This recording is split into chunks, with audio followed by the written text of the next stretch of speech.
Son visage ne vous dit certainement rien, mais il est l'un des grands noms derrière le logiciel créatif le plus célèbre de la planète. Terry White, c'est tout simplement l'un des membres historiques de Photoshop. Avec 27 ans d'expérience chez Adobe, il est aussi l'un des pionniers des tutoriels pour les créatifs, avec sa chaîne YouTube, suivie par près de 500 000 abonnés à l'heure actuelle. Pour l'anniversaire de Photoshop, nous avons rencontré Terry White à Los Angeles pour parler de l'histoire du logiciel, mais aussi du choc entre intelligence artificielle et création. Bon visionnage.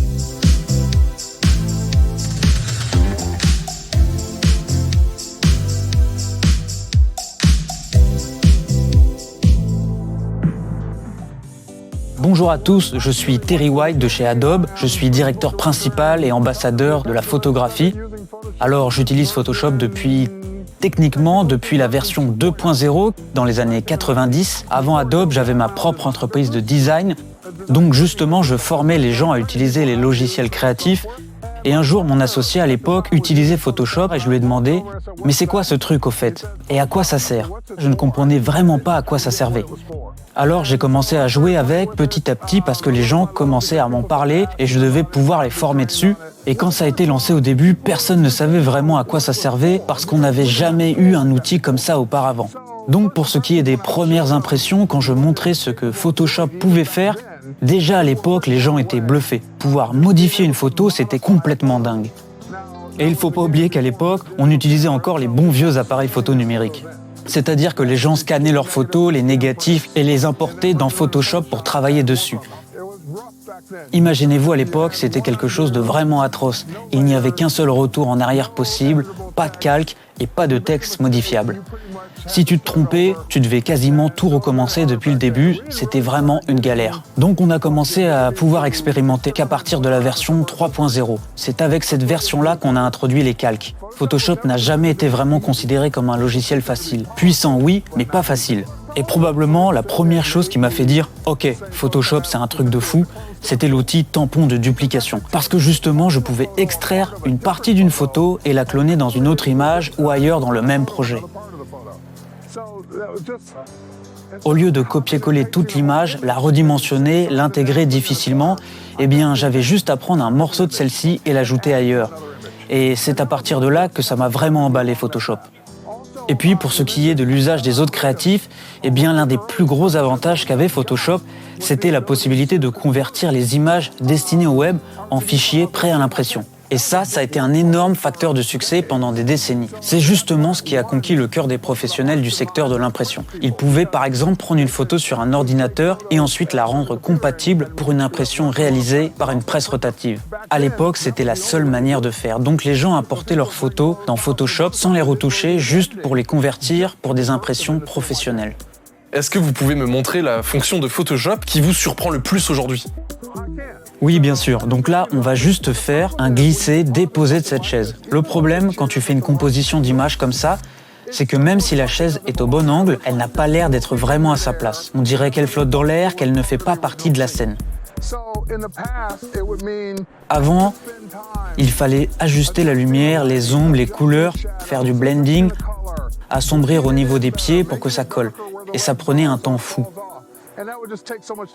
Et maintenant, il faut littéralement juste appuyer sur le bouton « Harmoniser ». Et ça traite l'image tout seul. Donc voilà, si tu regardes les pieds de la chaise, avant, après, j'ai donc 3 variations parmi lesquelles on peut choisir. J'aime bien la version la plus sombre. À chaque version de Photoshop, Adobe veut rendre les choses plus simples pour que les gens qui n'ont jamais utilisé le logiciel puissent le faire. Mais certains trouvent ça injuste. J'ai passé des années à apprendre Photoshop et maintenant tout se fait en un clic. Eh bien oui, parce que toi, tu connais la technique. On doit encore aider ceux qui ne savent pas encore le faire. Aujourd'hui, il me reste plus grand-chose dans Photoshop que je ne connais pas. Si tu me demandes, tiens, ça sert à quoi cet outil ? Je peux te dire directement à quoi ça sert. Mais comme tout le monde, j'utilise peut-être 20 à 30% de Photoshop au quotidien. En moyenne, un utilisateur professionnel connaît peut-être 40 à 50% des fonctions. Il n'utilise pas forcément toutes les fonctions et tous les outils tous les jours. Et quant à eux, les utilisateurs débutants maîtrisent peut-être 10 à 15% de Photoshop au total parce qu'il y a tellement de fonctions qui sont cachées que ça devient super compliqué. Et quand les outils d'IA génératifs sont arrivés sur Photoshop en 2023, quelle a été votre réaction ? J'ai passé toute la nuit debout. Oui, c'était il y a 2 ans quand la génération d'images dans Photoshop est apparue en bêta publique. J'étais fasciné. Je testais des idées encore et encore. Ce qui m'a bluffé, c'est de pouvoir générer quelque chose de totalement nouveau, comme un gâteau d'anniversaire sur une table par exemple. Utiliser Generative Fill, cela permet automatiquement de respecter la perspective, d'avoir une ombre réaliste, une lumière qui s'adapte bien par exemple. Et c'est ça qui m'a épaté. C'est pour ça que je n'arrivais pas à arrêter de cette première nuit. Vous admettrez malgré tout que beaucoup de graphistes restent hostiles à l'IA. Et oui, dès le début, il y a eu des créatifs qui se sont positionnés contre l'IA. Et il y en a toujours d'ailleurs aujourd'hui. Souvent, ce rejet vient de la peur. Quand tu vois un outil faire ce que tu faisais manuellement en quelques secondes, tu te sens dépossédé de ton talent. Et cette crainte qui émerge, c'est « mon Dieu, plus personne n'aura besoin de moi ». Mais moi, je dis toujours, si tu es un bon créatif, un bon designer, un bon photographe, etc., on aura toujours besoin de toi. Parce qu'une personne qualifiée sait toujours ce qu'elle fait.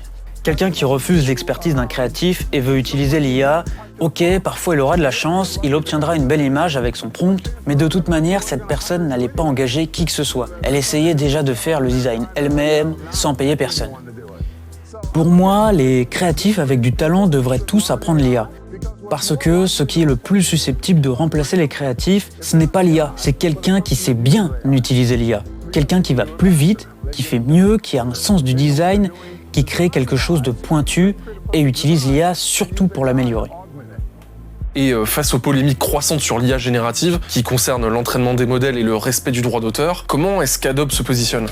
Adobe adopte une approche radicalement différente de ses concurrents lorsqu'il s'agit de générer des images avec de l'IA. L'IA est entraînée avec Adobe Stock et des contenus publics ou sous licence. Il y a littéralement des millions, voire même des milliards d'images dans Adobe Stock. Donc c'est déjà une base de données solide pour s'entraîner. En plus, des contributeurs ont été payés pour pouvoir utiliser leurs images. Et est-ce que cette approche éthique, elle ne fait pas perdre du terrain à Adobe face à des modèles moins regardants sur la provenance des données ? Adobe n'a pas peur d'être dépassé parce qu'il est aussi possible d'utiliser les modèles concurrents de génération par IA dans les logiciels de la marque. Donc si j'ai besoin de contenu 100% libre de droit, je peux utiliser l'IA d'Adobe Firefly. Et si je m'en fiche, eh bien je peux utiliser autre chose. Très bien, mais malgré ces avancées, y a-t-il une fonctionnalité que vous estimez toujours absente de Photoshop, un outil que vous rêveriez de voir débarquer bientôt dans les prochaines versions ? Alors ma demande de fonctionnalité pour Photoshop serait... Ah oui, j'en ai une qui me vient immédiatement. Il y a des gens avec des longs cheveux qui ont ce qu'on appelle des cheveux au vent, des petits cheveux fins qui partent sur tous les côtés. Et parfois, c'est hyper long à retoucher. Donc s'il vous plaît, donnez-moi un bouton, supprimez les petits cheveux en un clic. Aucune IA ne peut faire ça. Elle modifie la coiffure et génère juste sans les petits cheveux qui dépassent. Les fonctions qu'on a aujourd'hui dans Photoshop, on n'aurait jamais imaginé qu'elles seraient possibles il y a encore 5 ans.